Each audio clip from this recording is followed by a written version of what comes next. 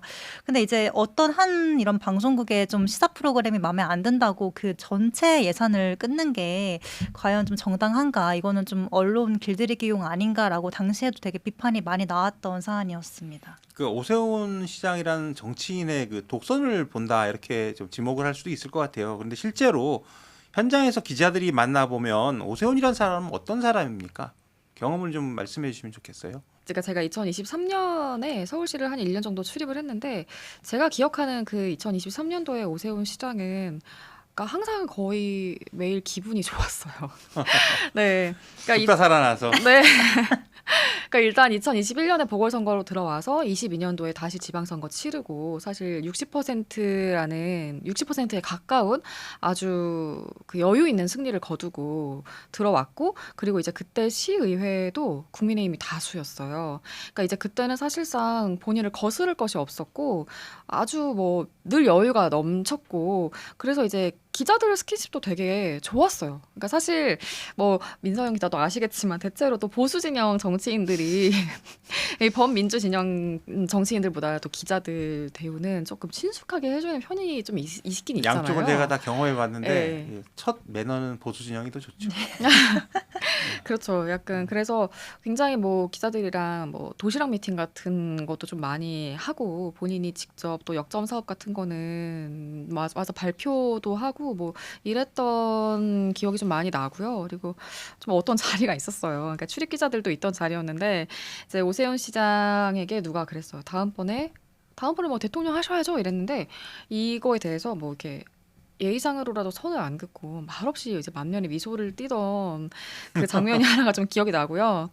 그리고 본인 사주 얘기를 했던 기억도 좀 나는데 이제 본인 어머니가 사주를 보고 왔는데 뭐 이놈은 어느 자리를 가도 뭐 오야를 할 사람이다. 그래서 뭐 얘는 이놈은 뭐 주먹을 써도 뭐 우두머리를 할 놈이고 뭐 이런 얘기를 좀 본인이 했어요. 그러니까 이제 이런 걸 보면 사실 이제 말은 대놓고 하진 않지만 차기에 대한 그 자신감을 상당히 좀 가지고 있었던 상황이었던 것 같고 다만 이제 최근에는 좀 많이 이제 흑화됐다고 좀 느껴지는 것이 그 올해 6월 3일 지방선거 전에 서울 삼성역 GTX 그 철근 누락 보도가 있었잖아요. 이제 이게 MBC에서 처음에 보도가 나왔는데 이걸 가지고 선거 개입이라는 취지의 주장을 하면서 서울시 언론 스크랩에서 MBC를 제외하겠다고 했고 MBC를 뺀 걸 넘어서 이제 또 소송도 걸었거든요. 예. 그러니까 이걸 보면서 아 정말 여유가 넘치던 그 당시와는 많이 달라진 모습이구나. 왜냐하면 선거 예. 진다고 그때 또 그랬었으니까 그- 본인 입장에서 엄청난 치명타죠. 예, 그렇죠. 그러니까 사실 뭐 서소문 고가 철거 중 붕괴라는 악재도 있었고요. 그래서 현재는 좀 많이 여유가 없어진 모습이라고 좀 그런 이야기들이 많이 들리더라고요. 예를 들어서 뭐 최근 이제 뭐 1심 선고 나왔지만 나오기 전에 이제 결심 공판이 있잖아요. 그때 본인 입장이 반영된 기사가 왜 이렇게 없느냐라고 하면서 그 스크랩 결과물을 보고 굉장히 격노했다라는 이야기도 좀 들렸고요. 그리고 이제 오세훈 시장 주변에 너무 그 시장을 거스르는 말을 하는 사람은 거의 남아있지 않다.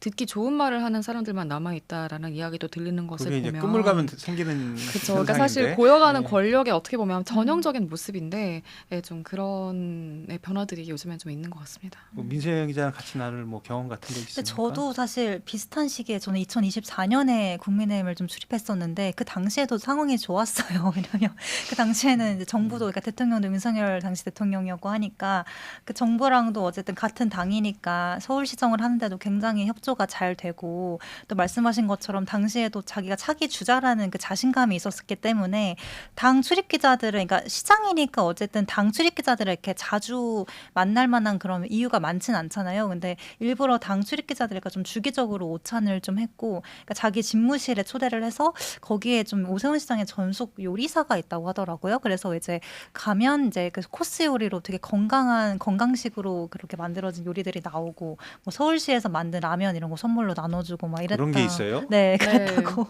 그래서 많이 이제 당 출입 기자들이 주기적으로 그 집무실에 시청 집무실에 갔었고 그리고 이제 항상 저도 직접 뭐 대면했던 기억은 그냥 되게 잘 대해주고 되게 어쨌든 정치 경력으로만 보면 웬만한 중진 정도의 경력이잖아요. 그래서 기자들에게 되게 막 그런 어떤 뭐 악수하는 거나 뭐 눈 마주치는 거나 이런 거는 스킨십은 좋다라는 기억이 있는데 저도 듣기로는 그 기자들한테 하는 거랑 그 시 안에서 시청 안에서 이제 그 직원들이나 공무원들에게 어떻게 시장으로서 좀 하는 그건 좀 다르다고 약간 전해 들은 것 제가 같습니다. 궁금한 게 여러분들한테 그 오세훈 시장 하면 유명한 게 안면인식 장애라고 하던데 아, 실제로 네. 좀 느끼셨어요 그런 걸?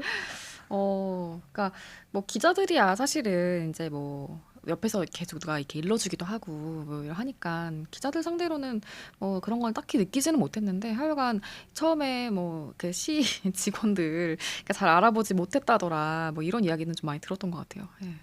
저도 이제 오세훈 시장 하면 사실 저도 좀 연이 예전에 있었는데 이 초선 의원 시절에 저는 이제 알고 지냈으니까 그때는 이제 진짜 오세훈 의원이죠. 오세훈 의원이라서 사적인 교류도 좀 있었고 그랬는데요. 그때만 해도 좀 순진하고 신중하고 말도 많이 없었어요. 그런데 이제 시장 되고 나서 한 2007년도인가 한번 저 정치부 전역을 했는데 저를 보고 첫 마디가 야 너 참 많이 늙었다 이제 이거였고 그 한 10년은 알아보더라고 길에 사람을. 근데 지금은 이제 몰라볼 것 같은데 보면서 계속 저는 안타까웠던 게 저 사람이 저런 사람이 아니었는데 좀 표독스러워진다. 얼굴이 좀 변하더라고. 인상이 그쵸. 변하고 그랬었는데 제가 이제 최근에 들은 버전은 이런 거였어요. 오세훈 시장이 그렇게 변했었다가 본인이 나갔다 들어오면서 이제 여유로워졌다고 그랬잖아. 그때 사람들이 뭐라 그러냐면 많이 착해졌다. 착해져가지고 권력욕이 좀 약하다. 그리고 오세훈한테 뭘 기대했던 사람들이 이런 얘기를 많이 한대요. 무기력하다. 좀 무기력하다. 저 사람 권력 의지가 있는 것이냐. 물론 지금 우리가 보는 그 외부의 눈으로 믿을 수가 없죠. 그래서 좀 약간 좀 리더로서 휘어잡는 맛이 약하다. 왜냐하면 본인이 한번 떨어졌다 왔기 때문에 속의 마음은 어떨지언정 곁으로는 나 욕심 없어. 뭐 권력 의지 없어. 뭐 이런다는 거예요. 그래서 그런 것 때문에 오세훈 시장이 좀 변한 게 아닌가 했는데 또 여러분들 얘기를 종합을 해보면 그냥 기분이 좋아서 그랬던 것 같다. 뭐 이렇게 지금 결론을 할 수 있겠습니다.